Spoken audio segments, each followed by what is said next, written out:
Hello, and welcome to Metachemistry. This is episode 115, and we're going to return to our faction takedown segment today.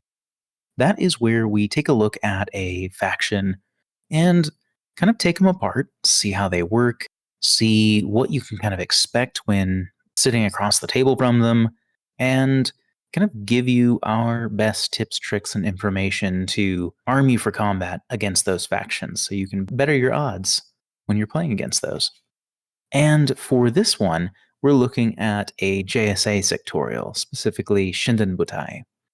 Shindenbutai came out when JSA was released as a faction in the opening of N5 and features in the Operation Sandtrap box and has gotten a bunch of releases, and we've kind of mentioned it a little bit here and there before, but it has a pretty robust range of models now. Like you can kind of have at least one of whatever unit you're looking to run. And they're hitting a lot of table time, I feel like. I see them, semi-frequently, and they're great looking models, to be sure. So that doesn't hurt. But before we get started, we want to give a quick shout to Mo Games, sponsor of Metachemistry. Mythic's Online Emporium is an online supplier of an affinity that you can find at mo-games.com. And as part of their sponsorship of our show, any of our paid level patrons get a 10% discount code to Mo's store.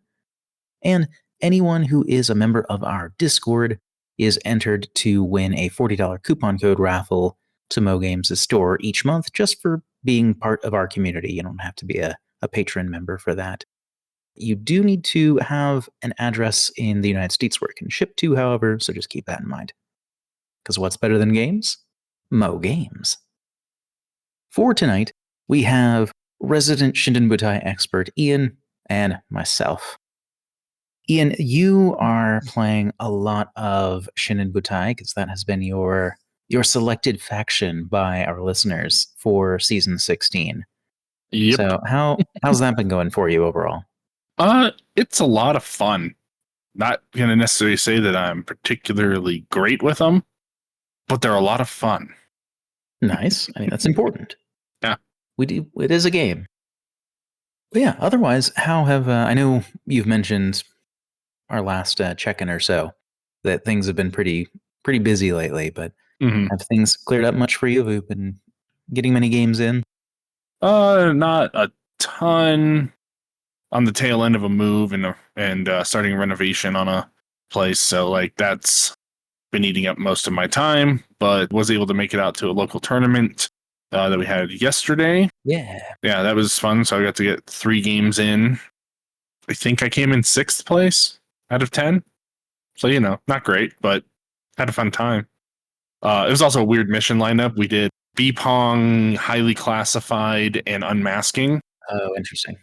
B-Pong is weird. It's always weird.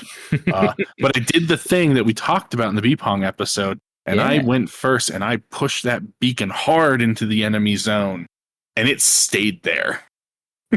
Yeah. So they narrowly won by getting a few other things, but that beacon stayed in that zone. Nice. And I got those points. Keep the pressure on. Yeah, and unmasking is a good mission. I just personally have a distaste for it from it being played at just so many events because it's kind of unique, but it's just got so many moving parts on it. And it came down to just a couple of die rolls that could have swung it hard one direction or the other. I just wasn't able to quite pull it off to swing it the other direction. But like we both killed each other's target and basically did nothing else, but it was able to flip one of the consoles, and that was what won him the game. Sure, yeah, super. And I didn't have a chance to flip it back. So down to just a couple die rolls, but highly classified, really weird. Totally pulled that one out 9-1, and the only classified that I couldn't get was I had to use a doctor, paramedic, or engineer to fix one of my dudes, because the only 2 dudes I lost in the game died entirely and were not able to be fixed. Oh, well, yeah, that would do it. But other than that, I just crushed it. And for me, I've been trying to get some more games in. It just hasn't quite happened in the last few weeks.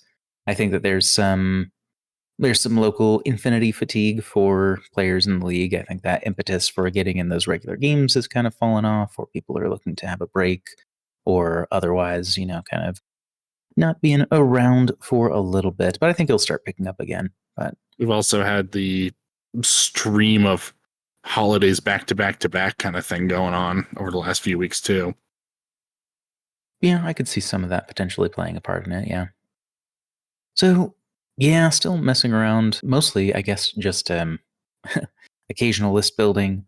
And I finally have everything I need to play Warcrow now. So I plan on starting that in, a little bit more seriously. Playing the Scions of Yaldabaoth. I got my token set with the terrain pack and the card pack just arrived in the mail within the last day or two from Arsenal. So thanks, Jay, for that. And yeah, so now I can actually have everything in one place, which is nice. I don't have to borrow anything and can get rolling. Mm-hmm. So yeah, as far as Shindenbutai goes, I know that you've had quite a bit of experience with them so far because you've been playing them at least since, what was it? It was August or September? Something like that. That's been the only faction you've been playing, is that right? Well, I mean, realistically, we didn't get the rules until end of November, early December. Oh, that's fair. Yeah, you're right. We had some models. We had some really sweet models. We didn't know what they could do yet. The shotguns fire circular templates now, it says. That's what the list online says. With my suppressive fire sniper rifle. Yes.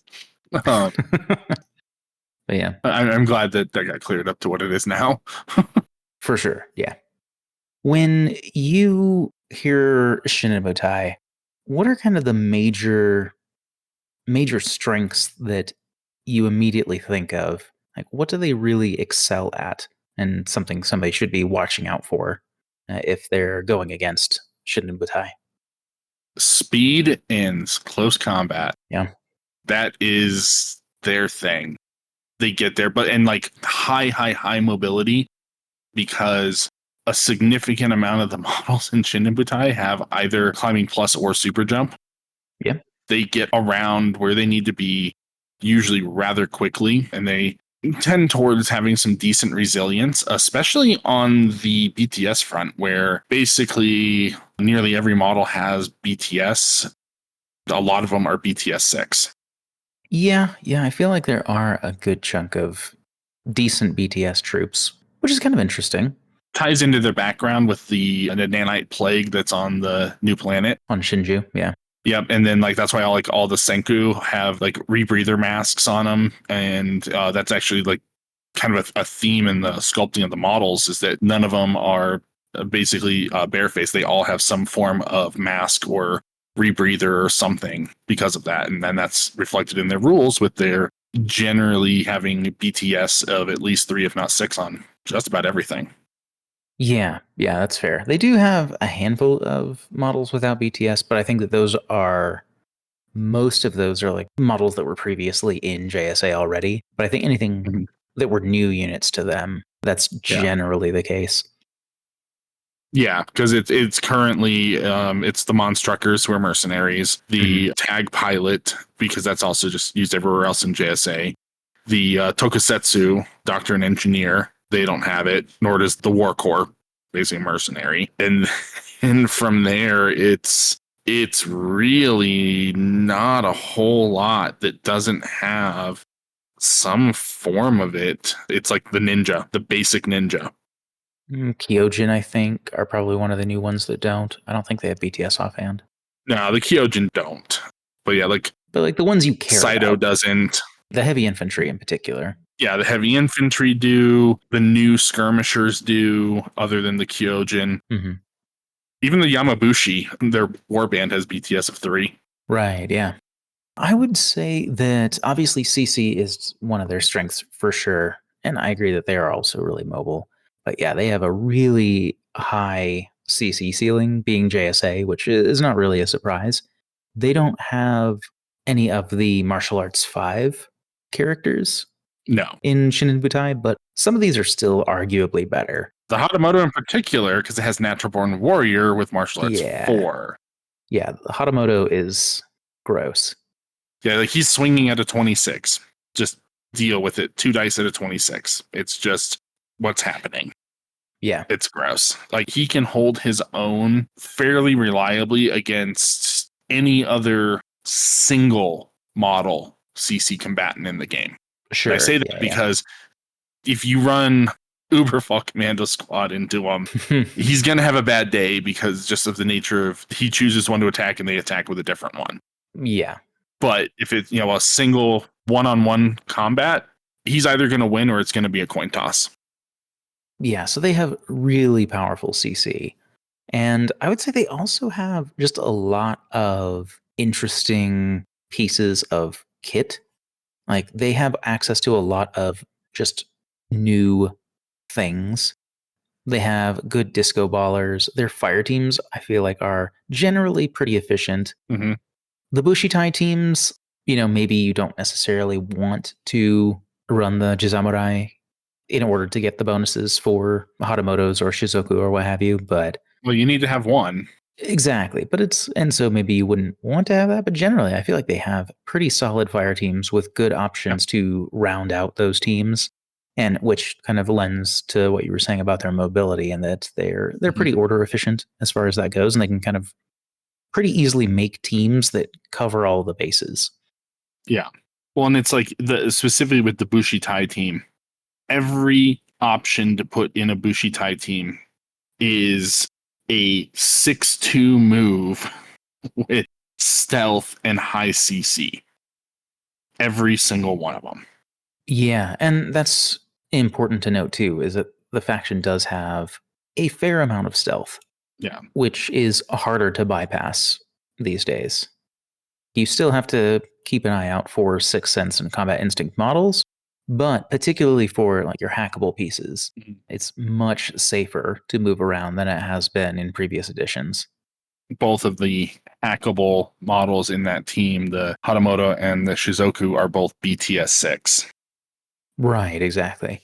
So, yeah, they're even just a little bit more resilient there. They don't have a lot of long range firepower options, I feel like, but the options they have are solid. Yeah. The Shizoku comes to mind. It's a good gun platform. Yep. The Mechazoid, their tag, is a pretty good gun platform overall. Raiden. Yeah. It's a budget Noctifer. Right. But it's still solid. They lack a lot of the more traditional long range weapons. Like if you want a sniper rifle, you can take a ninja or there's a Tanuki. There's really only 2 options for it. Right. Yeah. Yeah, they definitely want to be in brawling range primarily. So that's something to keep in mind as something that they're not quite as good at. They have options, but it's not where they excel for certain. Yeah. In terms of general weaknesses, what are other things that kind of stand out to you besides their long range weaponry? Well, they really only have a couple of profiles of the Tanuki that have MSV as well as the Ruishi. So there's not a lot of option for them to ignore mimetism and on what they're fighting. And they don't have access to albedos, so they're not countering enemy MSV that way either. A little disappointing at times, but they tend to struggle in ranged gunfights against mimetism models because of that lack of MSV. Yeah, they have a few options, but most of them don't tend to have good long range weapons, like unless you really lean on the Tanuki or you get somewhat close. With, like you said, the Ruishi is a good option. I could see maybe pressing a Nokozaru into that role. Yeah. Like the multi marksman, because they can also fight back with their own mimetism on top of some MSV1. But yeah, they're not great at it. Yeah. I would say that their smoke access is probably a little bit more limited even. Yeah, they have Saito, and they're one option for the total reaction bot. Instead of getting plus burst on the Thunderbolt, they get a smoke grenade launcher. Yeah, the Gauron Ibot has the smoke launcher, and then they have Yojimbo also. Yeah. They don't have a lot of smoke options, but there's a couple. And I have used that Garon to great effect. We were playing what's the one where you'd have to destroy the AC2? Looting and sabotaging. Yeah, we were playing that. I fired smoke on it, and then I dropped the Taishin drop troop next to it, and then decharged it. Nice. It was pretty epic. That's pretty good. Yeah. So you have 2 characters and 1 single AVA remote. So smoke is going to be in very limited supply. It's not, and these platforms aren't cheap. No. Well, the Garon's not too bad. Yeah, the Garon is the cheapest at 16 points. I would say that is quite a bit if you're comparing it to like the really basic warband troops like Morlocks or Shaolin monks or things of that caliber, where you're paying a third the cost. Yeah. So yeah, I mean, I don't think that the Garon Ibot is expensive, but it's not what I would consider a cheap source of smoke either. Mm-hmm. And so that kind of means that your obfuscation ability is a little limited. Now, again, they do get a disco baller on the Tanuki team, which is pretty cool, and that does help. And that ends up being more reliable in some cases because you can get a positive range band with a disco baller. Yep. And that blocks MSB, which is nice because it's reflective. So they have a little bit there. Also, the Tanuki is more expensive than any of the other options of smoke except Saito. So yeah. So that kind of frames the general conversation as far as broad strokes, what are they good at or not good at. But why don't we go into some specifics?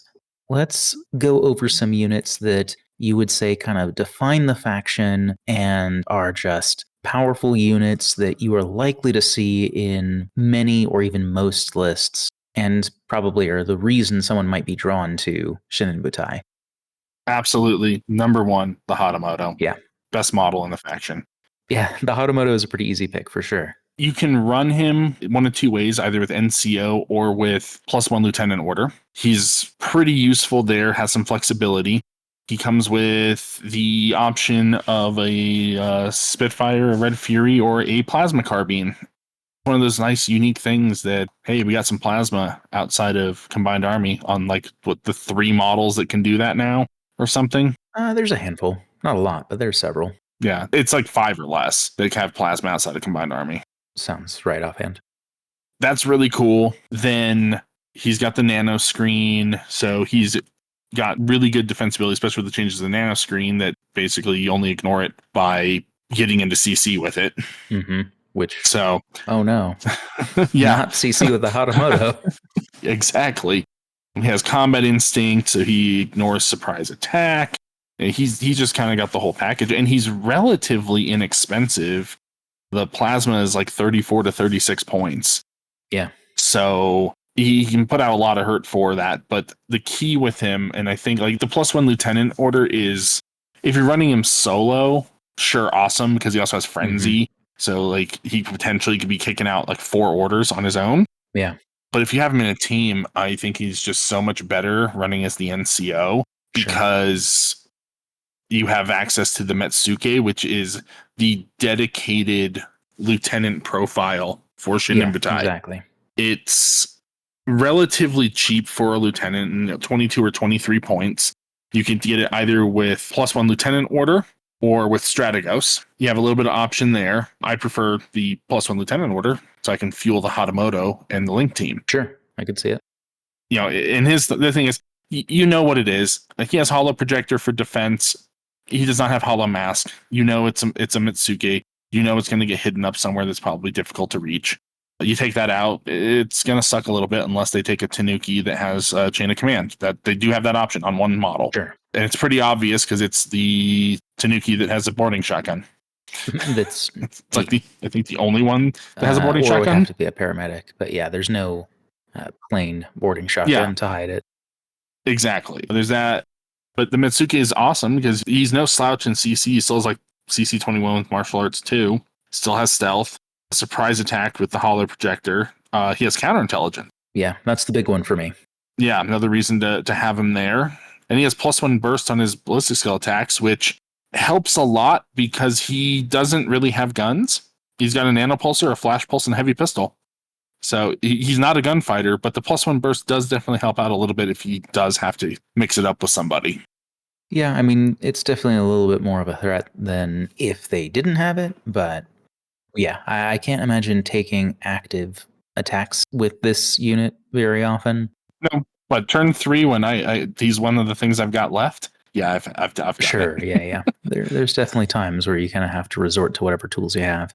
But yeah, that combination of a Metsuke and a Hatamoto, and then just gear up whichever models with the Hatamoto that you want in the fire team, one of which will have to be a Jizamurai because he's the required base for any fire team that the Hatamoto can be in. Other than, I guess, a Hatamoto can join the Senkus, Sure. which he doesn't have any affinity with them.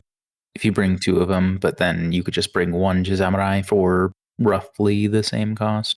Exactly. Because that's the nice thing is that outside of the Yamabushi, the Jizamurai, the Hatamoto, and the Shizoku all carry the Bushi Tai keyword. So feel free to mix and match, and they're kind of a nightmare to deal with. Yeah, and that is kind of one of those teams where it can kind of do everything you want. Yeah. All of them are good to amazing in CC. They cover basically every range band pretty easily from CC out to 32 inches and potentially even beyond without a whole lot of trouble, honestly. And at least the Hatamoto is always a specialist, though the other 2 won't be. Yeah. So you kind of have all of the stuff that you would generally want. Yeah. The only thing that they can't really do is hacking because they don't have access to any hacker that can join the team. Sure, that's fair. Which is fine. But as far as moving up, taking objectives, I mean, they cover a lot of classifieds between medium and heavy infantry. Even the Yamabushi could be a paramedic, I believe. Yeah, you can have a paramedic Yamabushi that can join. So you do have some options to do some classifieds with them outside of Predator. Right. Which they excel at. True. But one thing to also kind of keep an eye out on is that the Hatamoto might reach out and touch you a little farther away than you expect because he does have an X visor. Right. Yep. So that can be a bit problematic. And the other thing that I found can surprise people is that the Shizoku has Berserk. Sure. Yeah. Getting that couple extra inches to charge in and swing, which is pretty gross because that model's a little less on the CC at 22, but still has martial arts level 3. But it has a PS4 APDA weapon. Yeah. I've had Shizoku eat so far 2 Maruts in CC. Yeah, I believe it. Been pretty awesome. But yeah, so like there's a couple of things that'll kind of surprise you on some of these. Also dodging, because basically almost everything has like plus to dodge, and all the samurai are all like plus 2 inches, so they're dodging 4 inches, which is epic. The Mechazoid has plus 3 inches, so that's a tag that dodges 5 inches. Yeah. It is awesome. But on that note of dodging, the Jizamurai have a plus 3 to dodge, so they're dodging on a 16, and if they're in a Harris or better, they're dodging on a 17. Yeah, if they have level 3 bonuses, yeah. Yeah. They can be highly mobile and able to advance on you in your turn through dodging. Yeah. Yeah, and so a couple of those I would say that are very common, just to go into a little bit more detail for those not familiar. I think the Shizoku, like we've mentioned, is another one that you will see commonly. This is just kind of a brick of a heavy infantry gunfighter. It's got kind of a decent ballistic skill of 13 for its class, but it has mimetism -3, it has armor 5, it's 2 vitality, of course, being a heavy infantry. So it's really hard to shift, and you know, that's not a unit you tie up in CC. It kills you in CC. Yeah. And even if you get close, like depending on the profile, it's got assault pistol or chain rifle for some close end work. Yeah, exactly. You can take either the +1 burst heavy rocket launcher, which is great. It comes with the assault pistol, and then the alternative weapon option is the AP heavy machine gun, which is really nice because, as we talked about, long range firepower is not very much a strength of the faction. But if they're going to have it, this is one of the units that they will take to do that.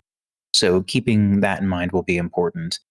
And so that's easily going to be a primary gunfighter piece in many Shindenbutai lists.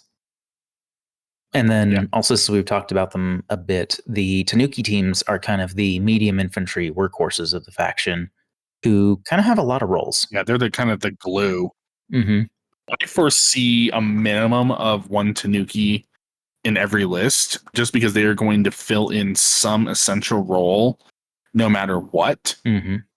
Even, sometimes two or three of them, either in a Harris of their own or spread out Yeah. across the map with other things, because they are incredibly useful profiles.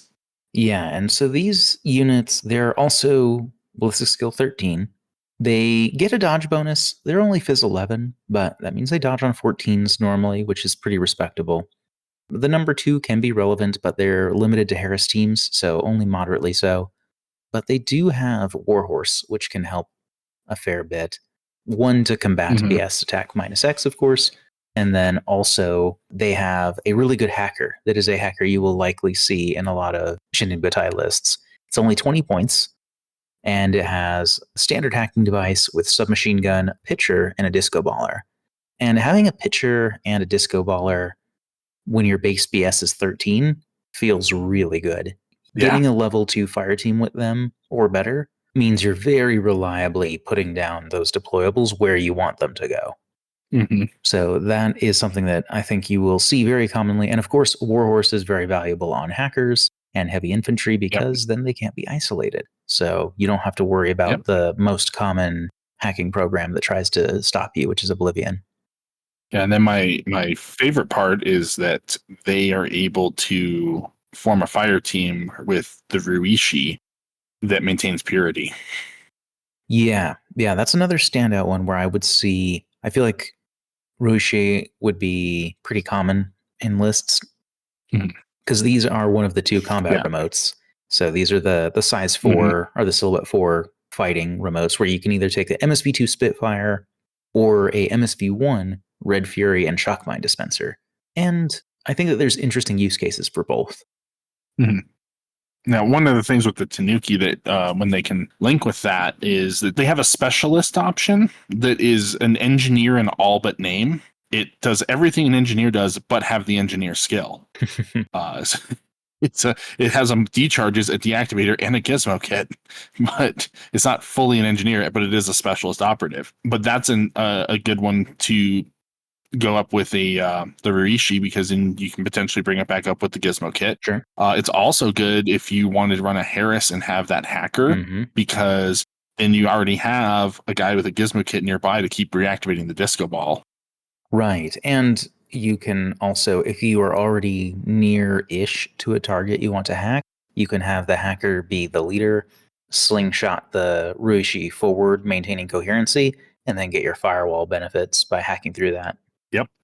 Yes, indeed. And then their 2 gunfighter profiles are multi-sniper rifle or heavy machine gun, and both of those have MSV2. So that's a nice combination. Yeah, absolutely. And so these are a little on the pricey side, and they are a little soft because they do have MSV2, but they're not any harder to hit, and they're armored 2, which is not nothing, but it's also not a lot. And so these guys can pretty easily go down to a poor face-to-face or just someone who comes at them on active turn. Like, I feel like the Tanuki sniper is not really something that is potent enough that you would leave up on ARO duty. Yeah. And they don't like CC. They're one of the models that does not like to do CC. That's true. They're a measly 17 with no martial arts. Right, yeah. So, yeah, I would say that that's a lot of the common units. There are probably a couple other ones. I feel like some of the more warband-like units, like the Yamabushi or the Kyojin Killers. I know Kyojin Killers are technically a skirmisher, but they act like a warband. Like those 2 units, I think you'll see pretty commonly as well, because those are more low-costed, generally speaking. They're in the teens for all of them. And those are pieces that already start up the field to some degree. 4 deployment 4 for Yamabushi and 8 for Kyojin. And they're respectable CC threats and have direct template weapons and generally have at least several profiles will have like Panzerfaust on the Yamabushi or Flammenspeer on the Kyojin. And so you kind of have some long range threats, and they all have camouflage 1 use, depending on the profile for the Yamabushi. Yamabushi have some fire team options, and then camouflage one use, and then the Kyoshin are all camouflage one use. But these are sneaky, forward warband troops. And I think those will make the cut pretty frequently. That ties into actually something you can expect to see with Shindenbutai is a significant amount of turn 0 midfield presence, because they have, between the Kuriyami ninjas, the Kyojin killers, the regular ninjas, the Nokizaru, Saito, and the Yamabushi, and Yuriko Oda, a significant amount. All of those can forward deploy or infiltrate. And when you get into things like the Kuriyami ninjas and Yuriko, they also have mine layer profiles. Fair, yeah. So like they can start with a serious amount of stuff kind of in the midfield already ready to go. Some of it might be hidden, like the ninjas and the Kuriyami ninjas in Saito, but like they're there. And that might be viral mines that the Kuriyami have kicked out. So have fun with that. Right, yeah. Viral mines are just kind of an interesting piece of tech that show up in Shindenbutai that is kind of unique. Not to the game, but just an uncommon enough thing that it's like, oh yeah, that is another one of those weird techie things. Like, it's not just a shock mine that you might have to worry about. Unless you're a robot, then you're fine. Then it is just like a shock mine. Yeah. Oh, and the faction has a bunch of bang bombs, so that's also fun. Yeah, so they definitely get a lot of kind of interesting toys to play around with.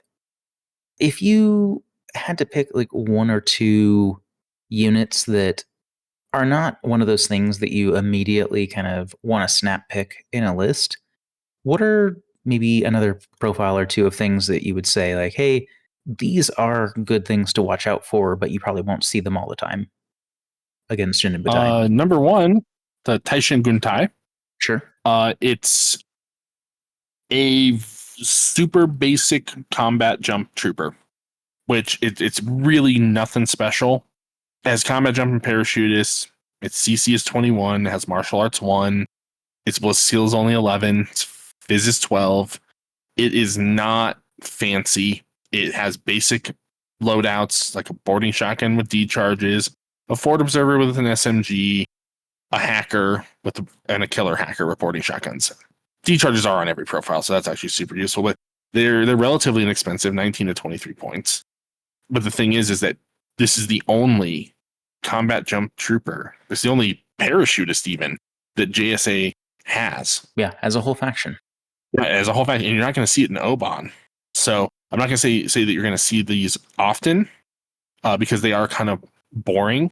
But when it's the tool that the faction has access to that does that thing that you might need for a mission, sometimes it's going to be, come in and take you by surprise. Mm-hmm.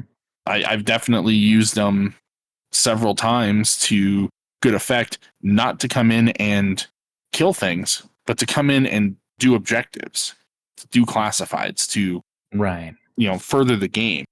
I think they're perfectly usable as they are. They're just not flashy about it. Sure. So I don't think you're going to see a ton of them, but when you do, they're going to definitely be there to take objectives and do things that get points. For sure. Outside of that, honestly, I think that you're not going to see this a whole ton, but they have access to the trip hammer. Sure.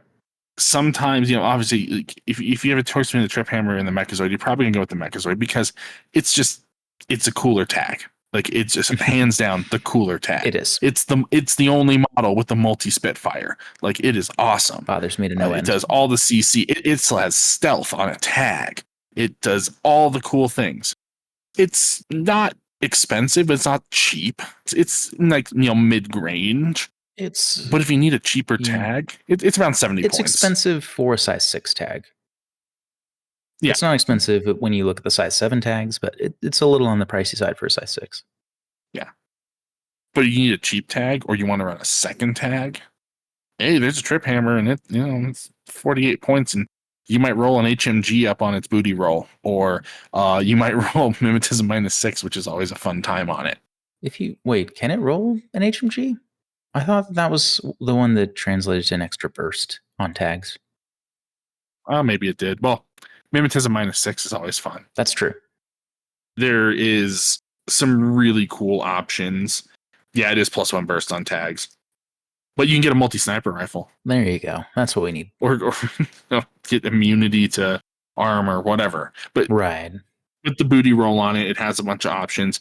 All of its profiles are pretty inexpensive. I mean, the AP Spitfire, the heavy flamethrower was 53 points.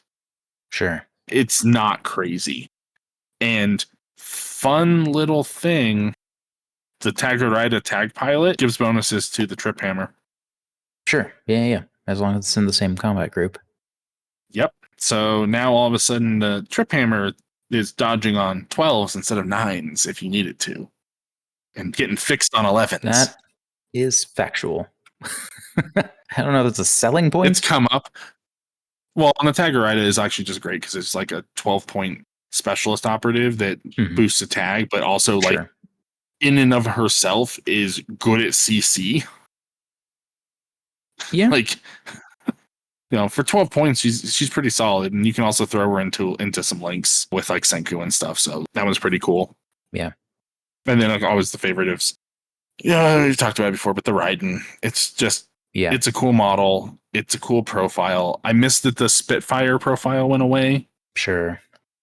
It definitely has a very specific role now. Yeah. Like, okay, cool. We got a missile launcher, which I personally view as much less useful than the heavy rocket launcher, just because I like the higher burst on it. But either way, it's still super cool and ridiculous because you can take 3 of them. Right. Yeah. And I have. Oh, I know. I remember. They all burned. So much fun. Beware the GoPod. If only I had Nuki with my Warhorse and MSV2. Right. But they weren't out yet. We didn't have models for those yet. That's true. But yeah, I think the Raiden's a good shout. That was kind of what came to my mind as one of those kind of curveball picks where you won't see them in every Shinden matchup, but I think that they will come up enough to really mess up your plan if you're not careful. And so those you want to watch out for because they're Mimetism -3, they have hidden deployment, and they're BS-13 with an X-Visor and then either a heavy rocket launcher or missile launcher. And so these are kind of your, like Ian said earlier, Noctfire light sort of units where they can just cause an entire fire team to implode on itself. And they also have Mine Layer on all profiles with their shock mines. So they do some reasonable DZ defense as well. So they're pretty solid. And I forgot to mention on the forward deployment end, they do have access to Ida Swanson. Right, yeah. And more viral mines. Yep, more viral mines. Also, with her picking up Decoy in this edition. Right, yep. It's highly amusing to throw a couple Idas up the field with a camo token, and also you get to roll on the booty chart and see if she gets an HMG. There you go. or Mimetism -6. I've had that happen too. Right. Yeah, and so I think that kind of segues well into some things you want to be aware of as far as what are the tricks a faction can play? What is the hidden information to kind of keep in mind? Raiden are, of course, one of the big ones, but JSA in general, and Shindenbutai is no exception, they have access to a lot of hidden deployment. So you have things like the Raiden that we just talked about. They have the Koriyami ninjas. They have the basic ninja. They have Saito Togan. Those are all hidden deployment units that you'll have to be aware of, that it's very common for Shindenbutai to have points off the board and make it a little bit tricky to kind of tell exactly what it might be because these range from the 20s to in the 30s per model. And then, of course, you have the Taishin Guntai, which is their airborne deployment troop. And that's usually like in the high teens or low 20s for most loadouts. Beyond that, they also have Decoy in Ada Swanson, but you're going to know what that is because she doesn't have camouflage. And so it will just be 2 of her, of course. We mentioned earlier that there's Holo Projector on the Metsuke, but no Holo Mask. So again, there's no obfuscation there as far as what it is, just which one is it. There is one Holo Mask in Shindenbutai, however. Yes. I don't think you'll see this very often at all. It's the Shorayuki. And this is a profile that isn't really sure what it wants to be when it grows up. Yeah. It has a multi-rifle nanopulsar. This is a single vitality medium infantry unit. No wounding cap, though. It does have no wounding cap, and it does have shock immunity, so it is sort of like a almost heavy infantry. It's armor 2, BTS 3. I would say very good CC at martial arts 4 and CC 23. It has a viral close combat weapon at PS5, which is solid, and it's BS 12 with BS Tech Shock and an X visor. And I would say that it's hard to find where this is supposed to go. Yeah, because it has a multi-rifle and a nanopulsar.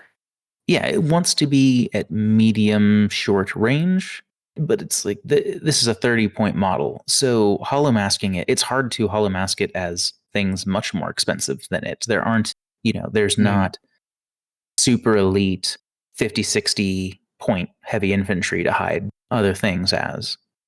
You could threaten another Hatamoto or something like that, I suppose, but it's also not cheap enough. It's not like it's a throwaway piece that you're like, haha, well, this one's a decoy.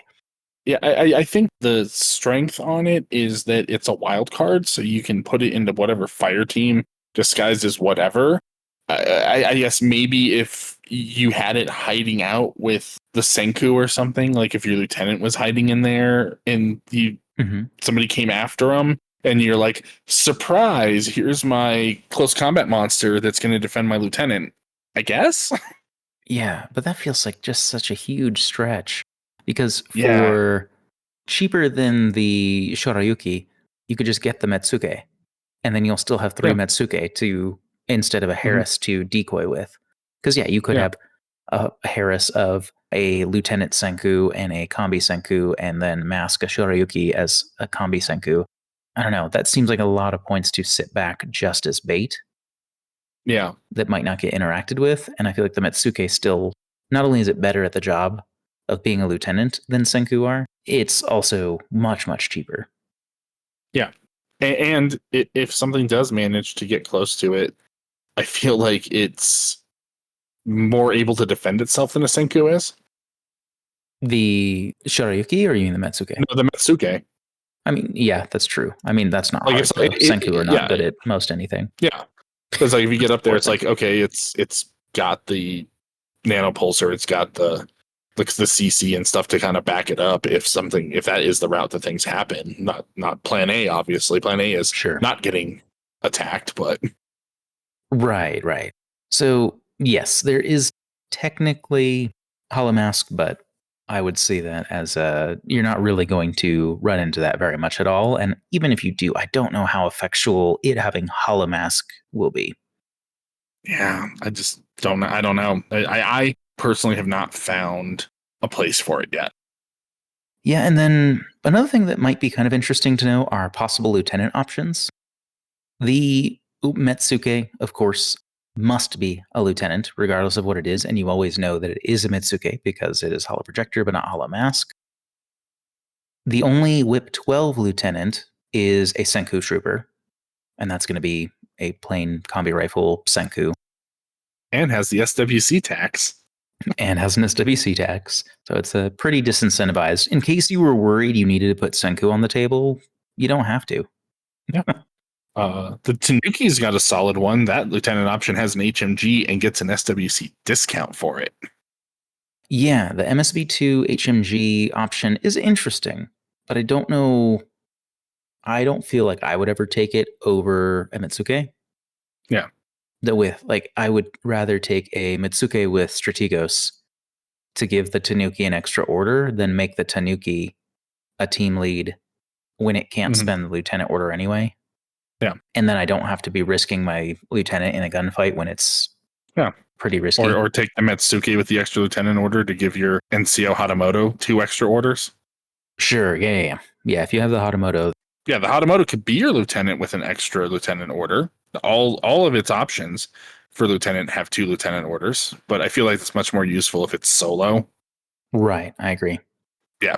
And then, yes, you can take a multi-Spitfire Mechazoid as a lieutenant. I feel like you only mentioned multi-Spitfire just to bother me. I absolutely do. Because one model in the whole game, and it's mine. Stupid. No Aleph. The Hatamoto is going to be a lieutenant if it doesn't have NCO, and NCO is a public skill, or rather, it is not a private skill, however you want to look at it. So I would say that it's very easy to identify lieutenants in Shindenbutai. Now, everybody is whip 13 except for the Senku. I feel like the Tanuki lieutenant is not something you're likely to see because it's a little too risky to gunfight with it. Mhm. Especially when you have a relatively cheap chain of command option with the Tanuki. Like, you could just go that route with one of the other options if you wanted to be extra safe. The Mechazoid Sokorentai, that I think I could see it sometimes, like, because that's it's a very mobile piece. Climbing Plus has gotten much better, so any units that have Climbing Plus, they're much more appealing than they were. Yeah. Yeah, I would say as far as kind of the secret things to keep in mind, those are probably the big handful to go through as far as private information type things to consider, that if you had enough knowledge of the faction, that it would be reasonable for you to know these things. Now, as far as the kind of real application of what we've talked about, what are some tools or strategies or other things that you can think of that really are going to mess with your Shindenbutai opponent? What's going to trip them up? What's going to cause Shindenbutai problems? Repeater networks. I say that despite them having stealth on pretty much everything that you want to hack, it's the fact that the stealth only protects them in their turn if they don't break it. The repeater network, the stealth doesn't protect them in your turn when you move a model with a repeater up and go, cool, I'm hacking you anyway. I would say probably half of their most threatening pieces are hackable. Yeah. As far as the stuff that's going to come at you, there are some exceptions, of course, that are not. Like the other half, things like the quasi warbands, like Kyojin and Yamabushi. I feel like their job, they're going to want to try and remove those repeaters. But if you can get some coverage down, it's going to force order expenditure to deal with them before you can move in, your Hatamotos or your Suzokus or your Mechazoids and your Roishi and all that. Yeah. MSV in particular is going to tear through Shindenbutai. They rely on mimetism so heavily, but don't have other ways to kind of counter MSV like albedo. So they kind of suffer at it because also outside of Shizuku and the Hatamoto, you're not really getting anything that's better than armor 3 against multi-sniper rifle arrows or whatever you're throwing at them. So they will start taking wounds. They will start going down. Yeah, the Shizuku and the Hatamoto could be a little bit tougher because you can negate the mimetism, but they're still going to be rolling armor 5 plus cover with the Shizuku's case. So that's a definite thing. That said, something to be aware of with the Shizuku and the Hatamoto. This will affect the Shizuku more than the Hatamoto, but they both have Frenzy. Once that triggers, the Shizuku will lose the target on your dice penalty for being in cover. You'll still get the armor bonus, but that'll make it a little easier to hit. The Hatamoto, it actually has no effect because it already has the no cover rule. It just happens to give him an extra order to murder with if he's not in a fire team. Yeah, exactly. Yeah, so limited cover on the Shizuku after it deals damage is pretty notable. I would say that if you can have kind of a multi-faceted defense, because the repeaters are going to be great against several of their main attack pieces, but also a lot of their other stuff does not like mines. Like if you have things like the ninjas of whatever variety or Yamabushi and Kyojin, these are a lot of units where they're dodging mines on a coin toss. and most of them are not that cheap, especially the ninja variants. Well, and mines being template weapons are going to negate the bonus from bang bombs. Right, yeah. Yeah, so you're not getting that extra benefit. So like the Kuriyami, they're dodging on 10s against a mine. Not a 14 or a 17.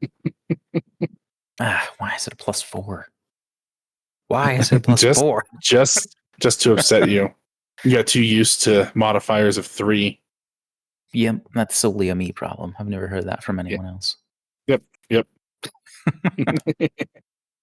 But yeah, no, there is definitely ways to take them apart. One thing that I feel like through playing Shindenbutai solidly for the last several months is that I feel like they have super awesome individual pieces or super awesome pieces that work well together in, say, a particular fire team. And I'm talking about the Bushitai team or the Tanuki with the Ruishi, and those two in particular.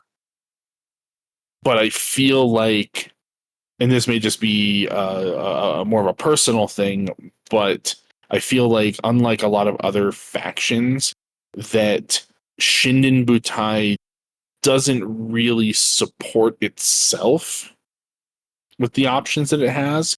It's a lot of more individual models that do awesome things, but don't necessarily grant a lot of support. Now, you can definitely build that support. The options are there, but what awesome model that does cool things are you kind of giving up in order to build in, a repeater network, or to build in, take that doctor and engineer or whatever to cover your bases for things like that.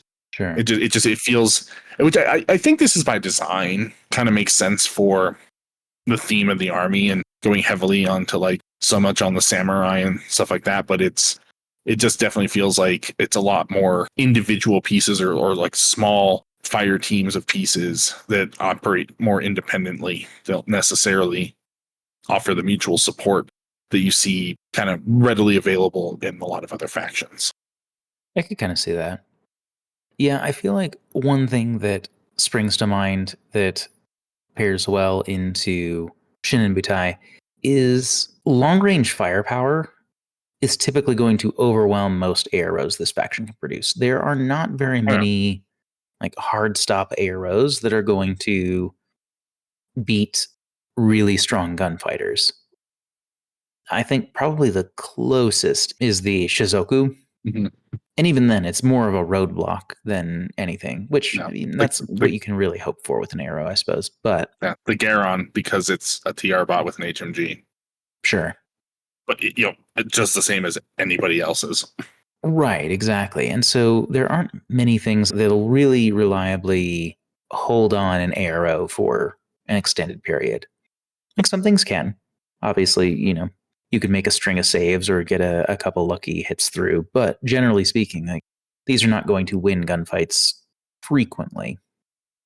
And especially with anti-armor. The Hatamoto with plasma and the Shizoku with the rocket launcher tend to do fairly well only because of the templates that they make it a little bit of a riskier proposition, because you're not getting, if they hit, you're not getting your cover and the potential to splash onto other models if your positioning isn't super great in like a fire team or with just guys that happen to be nearby. Sure. I've seen them hold their ground fairly effectively that way, but they will also quickly be overrun just through weight of fire and expenditure of orders if your opponent has enough stuff to kind of throw at them. Yeah, and I think that like a tag, for instance, is going to like any sort of main battle tag. And by that, for those who aren't familiar with the terminology, a main battle tag is going to typically be a size 7 BS 14 or 15 tag with a multi HMG armor 8, like your general big tag stat line. Yeah. And that's something that I feel like Shindenbutai does not really have the tools to really hold that back. Not in any conventional sense.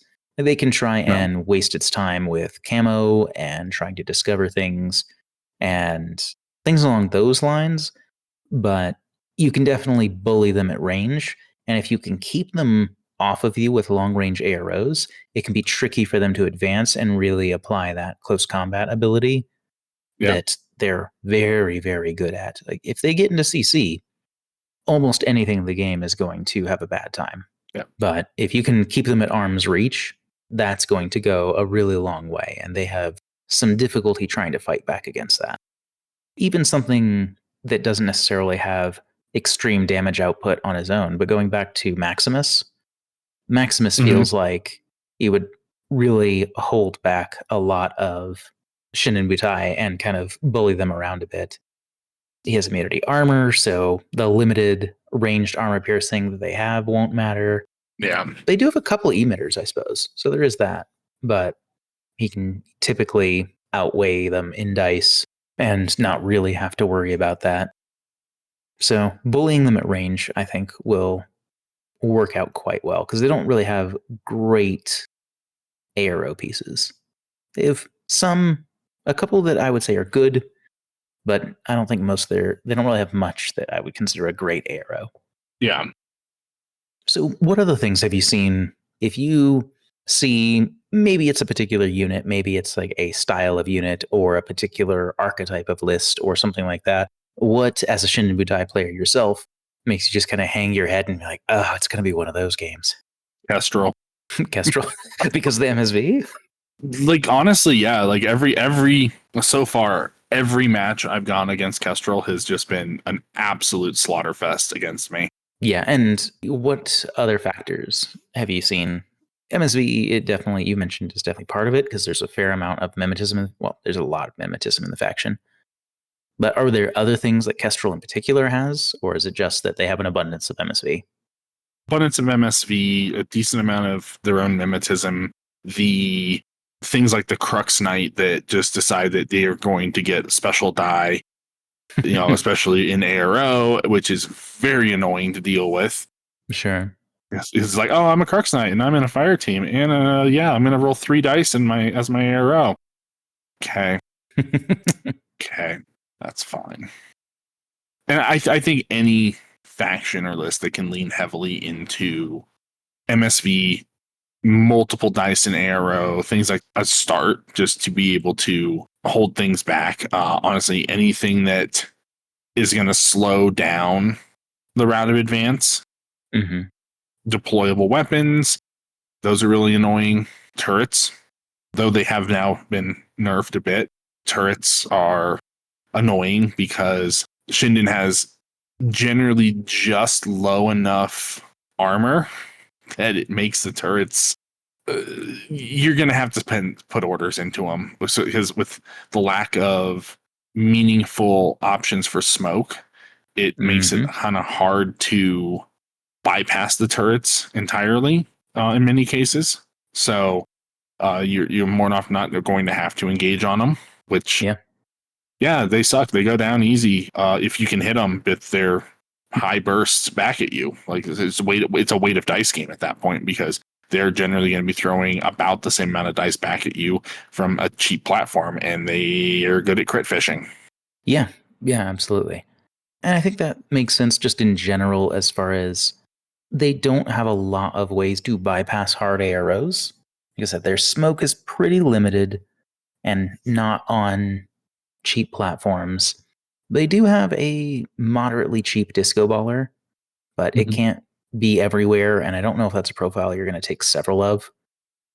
Maybe, but not super likely. Things like the Black Air come to mind. The Black Air Sniper is kind of the nightmare scenario there, right? Where it has good ammo types with the multi-sniper rifle, good effective damage, long range, dice advantage, or at least, dice typically will have dice parity with you or close because both dice with neurocinetics and then a special die on top of that. And it's accurate, has MSV, mimetism itself. That's a good ARO piece. Yeah. Something that you do not have in Shindenbutai. Yeah. BS attack minus anything messes with them pretty bad because only the Tanuki ignores that. Right. Yeah. It's the only warhorse in the faction. Yeah. Yeah, so they suffer against penalties pretty heavily and can have difficulty fighting through that. Yeah, I agree. Yeah. But don't try to surprise attack some of them because there's a decent amount of combat instinct that they just don't care. Oh, they'll see you coming. They won't hit you, Yeah. but they'll see you coming. That's right. It's a warning shot. I think with that, we're just about ready to move over to final thoughts, but wanted to take a moment and say thank you to our patrons who support us over on Patreon. We really appreciate your support of the show. It helps us out tremendously with being able to cover a variety of costs and make it so that we don't have to do as much out of pocket.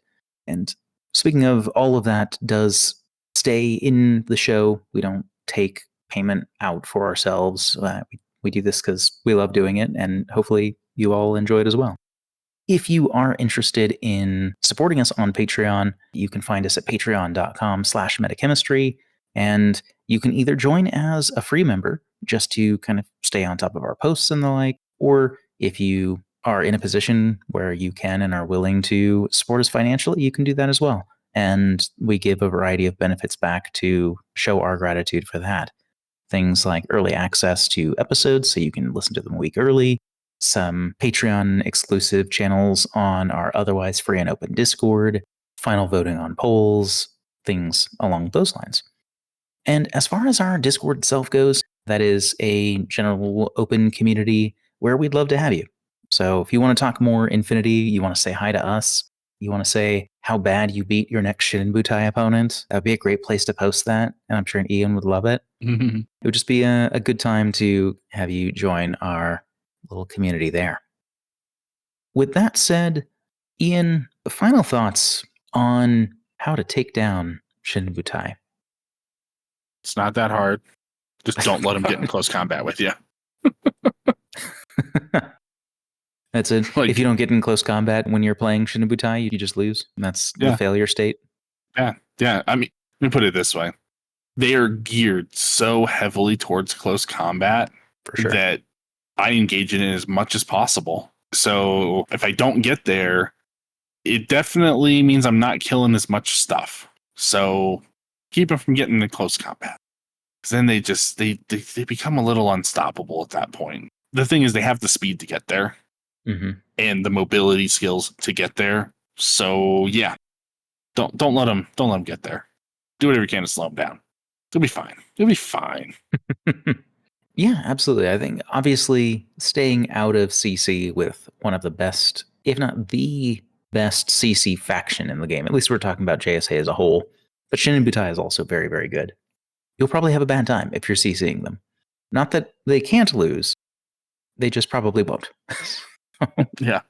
Part of that is definitely keeping arrows up where you can force back oncoming samurai and ninjas, because they'll want to use mobility skills to advance up the board. So you'll want to have things that can watch lanes and catch things that have super jump or what have you. Hidden deployment arrows, I think, are surprisingly effective because that will, especially if you use it in conjunction with other tools, because that will force stealth breaks, for instance. If you have a team that's relying on stealth to run past a repeater, but then you pop out with, since Ian has some trouble with Kestrel, we'll just keep going with that example. So you have a fast bandit out from your Fennec hacker, and boom, there's a blink with a rocket launcher. And now the team has to dodge, or well, if they dodge, they risk getting hacked, but if they don't, then they're probably eating hits from that rocket launcher. So layered defenses are just kind of always a good idea in Infinity, of course, if you can swing it. But I think it's extra important against Shindenbutai because keeping them in a middle to long range distance really benefits you, more so than many other factions. Keeping those off of you and making sure that you're not afraid to post up arrows, because a lot of their long range tools, especially if we're talking about anything that fires well out to 32 inches, typically is not going to be high burst. The exception to that is the Shizoku APHMG, or I guess the Mechazoid can take a standard HMG, right? Yes. Very little that's going to threaten those long range arrow pieces, and there's only limited obfuscation tech. The Mechazoid's also AP. Oh, is it an APHMG? Yeah, APHMG or multi-Spitfire. Gotcha. And then Pulsar and Panzerfaust. Yeah.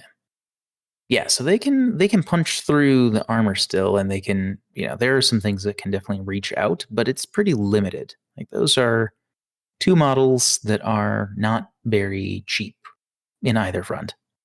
And they can't be everywhere. I think being confident with arrows, especially once you get into the near your deployment zone, if you have, say, those kind of basic warbands we were talking about in other factions like Morlocks or Shaolin or things along those lines, those are great roadblocks. They can threaten templates to chip away as those samurai are coming in. They can just kill ninja outright. They are annoying enough in CC that they can potentially get one over on one of those attacking pieces. Those will be good defensive units to have as your corner guards as well. Hopefully you found that helpful, and then that gives you a little bit more ammunition in terms of what you might want to bring against your Shindenbutai opponent and how you might take them down if you're having trouble.